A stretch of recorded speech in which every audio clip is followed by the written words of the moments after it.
중국과 EU와의 관계는 중국이 우크라이나 전쟁을 에서 어떤 태도를 취하느냐. 지금은 상당히 친러 쪽으로 하기 때문에 그거에 달려 있을 거다. 미국과 유럽연합은 이 청정 기술을 놓고 이제 서로 경쟁에 돌입했다. 앞으로 뭐 이런 게 좀 계속 터지지 않겠나. 너무 진짜 보이지 않는 전쟁이지 않겠나.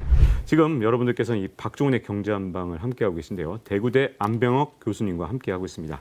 지금 유럽연합이 중국 없는 유럽을 준비를 하고 있다는 겁니다. 최근에 유럽에서 중요한 발표가 있었죠. 예고도 됐었던 유럽판 IRA 이게 있었는데 과연 이번에 일어난 이런 변화들 유럽의 대중국 견제가 진짜 시작된 건지 아니면 뭐 뒤로는 또 협상하고 협력하는 거 아닌가 이런 생각도 좀 있는데 진짜 유럽의 의지가 정말 강경한 건지 궁금해집니다. 예. 앞으로 그게 이제 계속 화두일 수밖에 없다고 생각하고요.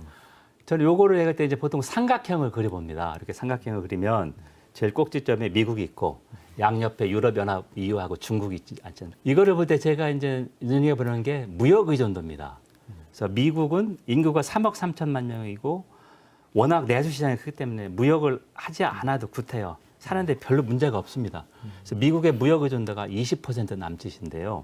EU 27개 회원국 가운데 최대 경제대국 독일. 독일이 경제 규모가 27개국 회원국 가운데 한 5분의 1 정도입니다. 무역 의존도가 80%입니다. 자, 이 정도로 놓고 프랑스는 한 50% 좀 넘고요. EU 탈퇴하는 영국도 한 50% 내였습니다. 자, 그래서 유럽연합 27개의 무역 의존도도 한 50% 남짓입니다. 자, 무역 의존도가 미국보다 최소한 2.5배가 되는 지역 블록이 중국을 배제하고 산다는 것은 현실적으로 어렵지 않겠습니까? 자, 그래서 미국이 아무리 유럽한테 압력을 넣어서 디커플링 해라, 탈동조화를 요구해도 유럽은 경제적 이익이 달려있기 때문에 유럽판 IRA나 핵심 광물 원자재법 그쪽도 중국에 대한 의존도를 점차 줄여나겠다가 핵심이거든요. 3월 30일에 EU의 행정부 역할하는 집행위원장, 펀데어 라이언 집행위원장이 대중국 연설을 했습니다. 핵심이 세 가지인데요. 첫 번째가 중국으로부터의 디커플링은 현실적인 정책 대안이 아니다. 하지만 중국으로부터 의존도는 계속 줄여나가겠다. 그리고 세 번째, 앞으로 중국과 EU와의 관계는 중국이 우크라이나 전쟁을 에서 어떤 태도를 취하느냐. 지금은 상당히 친러 쪽으로 하기 때문에 그거에 달려 있을 거다. 그 세 가지를 얘기했고요. 이 좀 유럽 입장에서 저는 이 집행위원장 말대로 디커플링이 현실적으로 불가능하다. 요 말에 여러 가지가 있겠지만 그렇죠. 뭐 예를 들어 제조업 제품을 중국으로부터 많이 사와야 되고 이런 것도 있겠지만 미래 비전으로 봤을 때 유럽연합이 앞으로 에너지를 친환경으로 다 가려고 그러면 야 이거 뭐 진짜 길목 곳곳을 다 중국이 막고 있잖아요. 태양광 모듈 다 중국산이고 배터리도 어쨌든 뭐 한국이나 중국에 의존할 수밖에 없는 이런 상황들을 볼 때 과연 이 유럽연합이 앞으로 중국 없이 이런 산업들을 꾸려나갈 수 있는가 이 부분에 있어서 참 어떻게 될지 참 궁금하거든요. 그렇기 때문에 디커플링은 대안이 아니고 의존을 줄여나가겠다고 하는데요. 탄소 중립산업법에서 보면 2030년까지 청정 기술의 40%를 유럽 내에서 생산하겠다. 지금은 중국 의존도가 70~80%인데 과연 상당히 목표를 높게 잡았습니다. 이게 가능할까? 예를 들면 지금 얘기했듯이 태양광, 배터리, 중국의 시장 점유율이 70~80%거든요. 그런데 2010년을 기준으로 했을 때는 이때 태양광 패널 같은 거는 유럽이 압도적이었습니다. 근데 그 이후에 중국이 가격 경쟁력으로 치어나오고 중국이 재생에너지 수혜를 엄청나게 했지 않습니까? 작년 같은 경우에 중국의 재생에너지 수혜액이 5천억 달러가 넘었습니다. 미국이 IRA로 하는 게 앞으로 8년 동안 3,500억 달러밖에 안 되는데 이렇게 거액을 투자했기 때문에 미국의 IRA나 유럽판 IRA도 목표가 이 청정 기술 시장 주도권을 중국으로 조금 뺏어오겠다는 거거든요. 그러니까 미국과 유럽연합이 그 목표에 일치해서 지금 막대한 보조금을 주고 탈중국이 아니라 중국 의존도를 줄이자는 것이죠. 근데 그 법에 그러면 이 중국 기업이 유럽 땅에 지으면 회피할 수 있는 거 아닌가요? 그것도 다 막아놨나요? 어떻게 돼 있나요? 아직까지 유럽은 미국의 IRA처럼 미국 내에서 생산하면 보조금 주겠다. 그거까지는 아닙니다. 특정 기술, 그러니까 청정 기술의 65% 이상 국가 제품을 사용한 그런 경우에 공공경쟁 입찰을 제한하겠다. 그러니까 세계무역기구 WTO에서 공공 경쟁이 얼마 이상은 개방돼 있지 않습니까? 네. 그걸 제한하겠다는 게 당연히 보호무역주의죠. 그래서 미국처럼 드러내놓고 보호무역주의는 아니지만 중국을 견제하려면은 보호무역을 할 수밖에 없다. 네. 그렇게 가고 있습니다. 아, 그렇군요. 이 또 하나 궁금한 건 이 유럽 연합 중에서 특히 이 유럽 연합에서 경제 비중이 가장 큰 독일이란 나라가 예. 아니 어느새 이렇게 중국에 대해서 경제 의존도가 높아졌고 그러다 보니 그 어떤 나라 유럽 국가들보다도 약간 친중적인 성향들을 예, 보이게 예. 됐고 언제 이렇게 돼갖고 지금까지 이러고 있는 겁니까? 예. 중국이 WTO 회원국이 된 게 2001년입니다. 그래서 2001년부터 10년 그리고 2010년부터 지금까지 보면 독일과 중국의 교육이 폭발적으로 성장을 했습니다. 그래서 유럽 기업의 중국 FDI 외국인 직접 투자의 40% 정도가 중국 기업입니다. 와. 우리가 알고 있는 BASF, 바스프 세계 최대 화학회사죠. 그다음 폴크스바겐, 포르쉐 40% 이상이 독일 기업이고요. 작년 11월에 숄츠 총리가 시진핑 3기 체제 출범하고 첫 서방 지도자로 그 중국을 방문했지 않습니까? 대규모 기업을 이끌고 거기에서 한 첫째 말이 우리는 중국과의 디커플링을 믿지 않는다. 중국은 중요한 경제적 파트너다 이런 얘기를 했거든요. 그래서 지금 독일 내에서도 대중국 정책에 대해서 약간 온도 차이가 있습니다. 독일은 연립정부가 정치 게임의 규칙인데요. 지금 새 정당이 연립정부를 구성하고 있습니다. 우리가 알는 중도 좌파 사회민주당 3인당, 그리고 인권을 중시하는 녹색당, 그리고 가장 친기업적인 자유민주당입니다. 상당히 어색한 조합이죠. 네. 그래서 녹색당 같은 경우는 대중국 정책에 상당히 강경한 목소리를 내고 있습니다. 작년 10월 말에 우리 그 함부르크 항이 유럽에서 큰 물류항이거든요. 거기에 코스코라고 하는 중국 원양 해운 기업, 국영 기업입니다. 33% 지분 확보해서 의결권도 행사하려고 이렇게 했는데 우크라이나 전쟁에 그런 게 없었을 경우는 독일이 승인했을 텐데 미국도 워낙 압력을 넣고 뭐하니까 독일이 이 연립정부에서 경론을 벌여서 허가를 한 게 지분을 24% 정도 줄이고 의결권 행사를 못하게 했지만 허가를 했는데요. 그에 대해서 녹색당이 격렬하게 반대를 했습니다. 지금 녹색당 출신의 총재죠. 아날리아 베어복 여성인 외무장관인데요.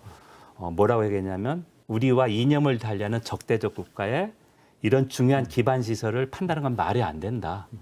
이건 앞으로 내가 계속 문제 삼겠다. 이런 얘기까지 상당히 격렬한 논쟁까지 벌였습니다. 네. 근데 이제 제가 이런 얘기를 다른 곳에 했을 때 댓글을 봤는데 독일이 왜 이렇게 기회주의적이냐 그런 댓글을 봤거든요. 네. 저는 그렇지 않다고 생각해요. 뭐냐면요. 자, 우리가 외교를 생각할 때 외교는 인권이나 자유 같은 가치하고 이익, 경제적 이익이 적절한 교집합을 만나야 된다.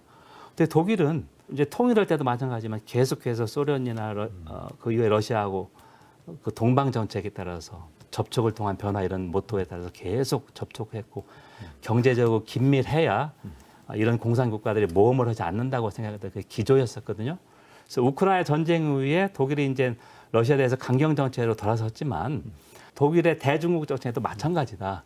그러니까 단순한 무역 의존도 80%뿐만 아니라 이 동방 정책 그에 따라서 적대국이라도 무역을 통해서 교류하고 그래야 조금이라도 변화시킬 수 있다.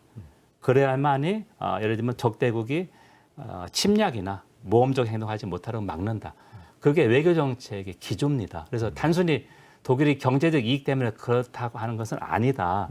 그래서 제가 무슨 독일을 옹호할 이유가 없지 않습니까? 너무 독일이 기회주의적이고 이속만 챙기다 그런 비판이 있어서 저는 이제 유럽 통합 연구원 학자라서 그거 이상이다. 요거를 좀 강조하고 싶습니다. 우리나라 또 미래 산업하고 관계돼서 좀 궁금한 건 이 독일이라는 나라가 지금 묘한 태도를 취하더라고요. 예를 들어서 예. 배터리 산업에 관심 있는 분들이 요즘에 너무 많다 보니까 아니, 우리나라 배터리를 중심으로 채택해 주는 줄 알고 계신 분들도 많은데 네. 웬걸 중국의 CATL하고 합작하기도 하고 중국하고도 굉장히 긴밀한 것 같거든요. 예. 그러면 이제 과연 중국에 대해서 이렇게 계속 견제하는 모습을 좀 보여줄 건지 지금처럼 배터리 산업 같은 미래 산업을 중국하고 계속 이렇게 손잡으면서 예. 앞으로도 갈 건지 이런 것들이 좀 궁금해지거든요. 일단 탄소 중립 산업법이나 핵심 광물 원자재법에서 목표를 내세웠기 때문에 이제 독일도 유럽이나 EU 회원국이니까 그걸 지킬 수밖에 없습니다.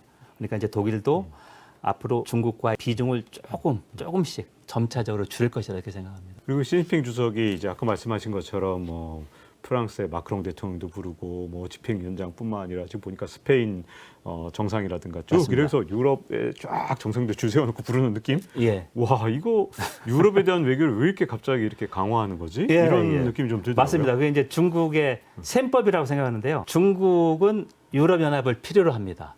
시장뿐만 아니라 미중 패권 경쟁에서 그래도 유럽연합이 어떻게 보면 좀 균형 잡는다는 건 조금 그렇지만 유럽연합 미국을 비판하지 않습니까? 네. 그런 일방주의 같은 거. 그런 이제 중국하고 이익이 좀 맞기 때문에 중국도 유럽연합을 필요로 하고요. 유럽연합도 중국을 어떻게 이제 생각하고 있냐면 글로벌 이슈, 예를 들면 기후위기 대응은 중국과 협력을 해야 되지 않습니까?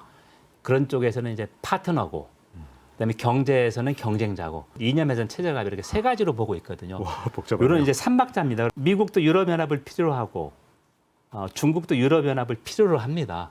그러니까 이 G2가 패권 경쟁하는데 유럽을 빼놓을 수는 없죠. 예를 들면 이제 경제 1억 규모로 해도 유럽연합이 이제 G3에 들어가기 때문에 그래서 아까 제가 처음에 말씀드린 그 삼각형을 좀 생각해봐야 된다는 생각. 그래서 그런 건지 지금 이제 유럽판 IRA를 잘 보면 이게 중국만 겨냥한 게 아니라 미국도 겨냥한 거 아니냐 이런 분석도 있거든요. 어떻게 맞습니다. 보시나요? 네. 예. 아까 제가 이제 청정기술 클린텍 테크놀로지 40%를 영내 유럽연합에서 생산하겠다는 건 뭐냐면 중국한테 지금 거의 70~80%를 뺏겼는데 이거를 좀 찾아오고 미국이 IRA를 해서 대규모로 지금 지원하고 있지 않습니까?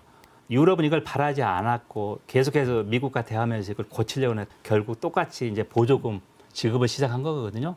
그래서 앞으로 가장 큰 화두는 뭐 5년, 10년, 15년 같은 청정기술 주도권을 중국으로부터 얼마나 뺏어오느냐.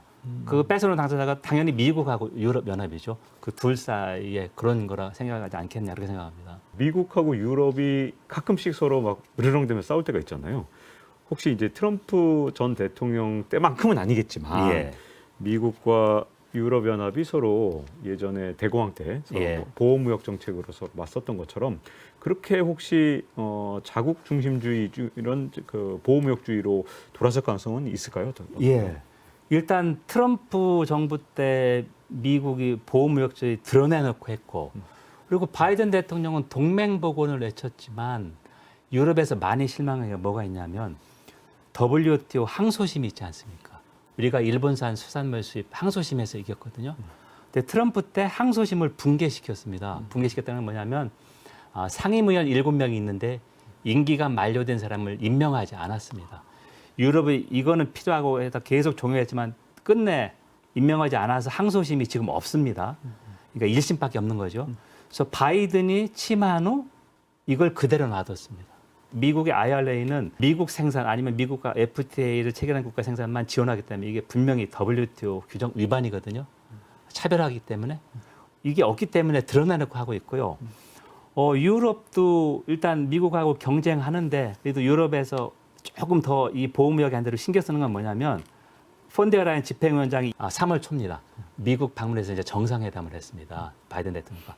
거기서 나온 게 투명성 대화다. 그건 뭐냐면 청정산업 보조금 지원하는데 그 지원 규모하고 분야를 투명하게 공개해서 해로운 경쟁을 하지 말자. 그리고 미국과 유럽연합사이에 또 하나 기구가 있는 게 무역기술위원회가 있습니다. 바이든 행정부 출범 후에 만든 건데요.